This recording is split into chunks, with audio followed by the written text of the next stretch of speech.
तो ये है मेरी बेटी और ये है हम, और हम सब बैठे हुए हैं बस में। सुबह सुबह का समय है और सुबह सुबह ये सूरज की उगती हुई किरणें जो मुझे बहुत खूबसूरत लग रही थी, तो ये मैंने आप सबके लिए रिकॉर्ड किया हुआ है। तो कहाँ जा रहे हैं ये तो आपको आगे पता चलेगा। तो ये हमारी भाभी है और हम सब बस से जा रहे थे। तो अब हम लोग पहुँच चुके हैं जहाँ हम जा रहे थे। तो हम लोग उतर चुके हैं बस से। तो डॉक्टर भीमराव अम्बेडकर जी की जयंती पर भीम पदयात्रा का आयोजन किया गया था, तो वहाँ हम सब आए हुए हैं। तो प्लीज़ वीडियो पे बने रहिए, वीडियो को पूरा देखिए और वीडियो को लाइक और कमेंट शेयर जरूर कीजिएगा। स्वागत के इसी क्रम में हमारे राज्य निदेशक महोदय द्वारा माननीय उच्च शिक्षा मंत्री महोदय का स्वागत होता हुआ मैं माननीय उच्च शिक्षा मंत्री और हमारे अतिथिगण से अनुरोध करूंगा कि वे संविधान की प्रस्तावना उद्देशिका का वाचन करने का कष्ट करें। उसको दोहराएंगे। हम भारत के लोग भारत को एक संपूर्ण प्रभुत्व संपन्न समाजवादी पंथनिरपेक्ष लोकतांत्रिक सामाजिक आर्थिक और राजनीतिक न्याय विचार अभिव्यक्ति और अखंडता सुनिश्चित करने वाली बंधुता बढ़ाने के लिए दृढ़ संकल्प होकर अपने संविधान सभा में आज तारीख 26 नवंबर 1949 ईस्वी को एतद द्वारा इस संविधान को अंगीकृत अधिनियमित और आत्मसमर्पित करते हैं। माननीय मंत्री महोदय, और अब इस अवसर पर मैं माननीय मंत्री महोदय से अनुरोध करूंगा कि हमारे युवा शक्ति को प्रेरित कर मार्गदर्शन करने का कष्ट करें। माननीय के सभी उपस्थित अधिकारीगण, प्यारे बच्चों, ये एक समय था जब कुछ विकृतियां समाज में आई और उसमें भेदभाव छुआछूत को बढ़ावा मिला। लेकिन ये मैं आपको बता दूं, ये भारत आया और बैरिस्टर होता है। अगर वो इतना न पढ़ पाते तो उन्हें आज दुनिया बाबा साहब अम्बेडकर के नाम पर नहीं जान पाती। वो एक राजपूत थे जिन्होंने उनकी प्रतिभा को दुनिया के सामने लाए, और एक ब्राह्मण था जिसने उनको ऊपर उठाकर वहां तक ले गए। यह समता और ममता में समाज है।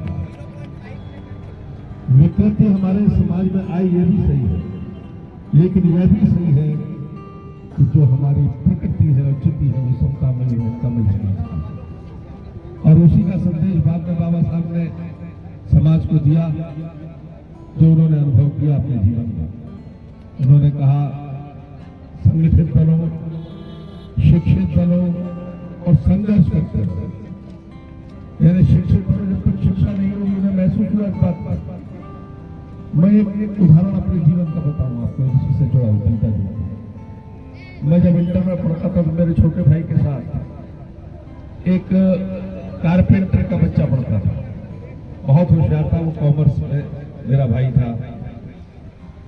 कॉमर्स में फर्स्ट डिवीजन 65-70% उस समय हाई स्कूल में लाना बड़ा मुश्किल होता था।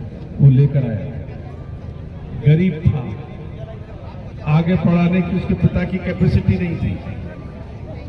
वो शायद नहीं पढ़ पाया, क्योंकि जब मैं इंटर के बाद बीएससी में आया, मैंने ढूंढा उस बालक को, वो कहाँ है, तो उसका मालूम नहीं पड़ा। कहीं उसने मजबूरी में कुछ नौकरी छोटी मोटी कर ली होगी। जी उसको तराशा जाता तो शायद वह भी कोई ऐसा हीरा बनता जो समाज के लिए मार्ग प्रशस्त करता। तो यदि जिनको तराशने वाले न मिले तो गुमनाम की खाइयों में खो जाते हैं और अपने प्रकाश से आलोकित नहीं कर पाते समाज को। बाबा साहब को मिले थे, आज पूरा समाज उनसे आलोकित है। इसलिए उन्होंने कहा, शिक्षित बनो, संगठित बनो, अपने विचारों को, अपने हकों को, अपने अधिकारों के लिए संगठित होकर आगे बढ़ो, क्योंकि संगठन में शक्ति है।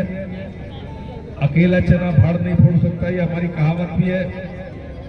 संगठित बनकर किसी आवाज को बुलंद करना चाहिए और संघर्ष करो, यानी न्याय के लिए, हक के लिए, अधिकार के लिए हमेशा संघर्ष करते रहना चाहिए, चुप होकर नहीं बैठना चाहिए। ये आज उनके उद्देश्य आज भी प्रासंगिक है, सामयिक है।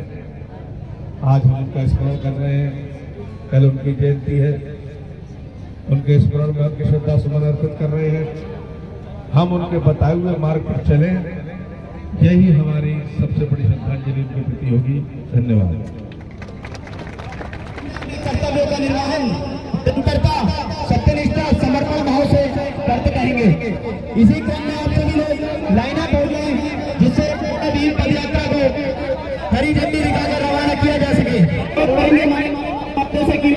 दिखाकर भीम पद यात्रा को रवाना करें और ये हरी झंडी दिखाकर ये भीम पद यात्रा को रवाना कर दो। भारत माता की जय।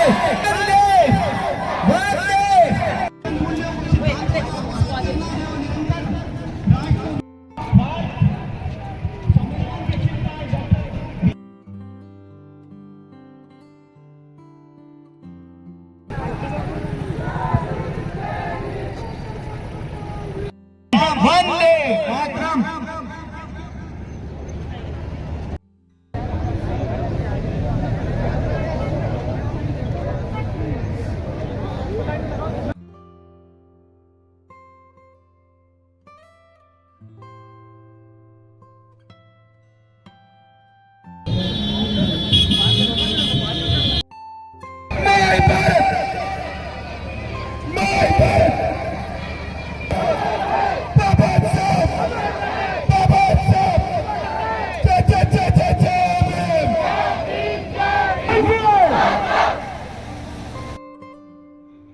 तो ये बच्चे मैराथन में दौड़ रहे थे और अब हम जा रहे हैं घर की ओर।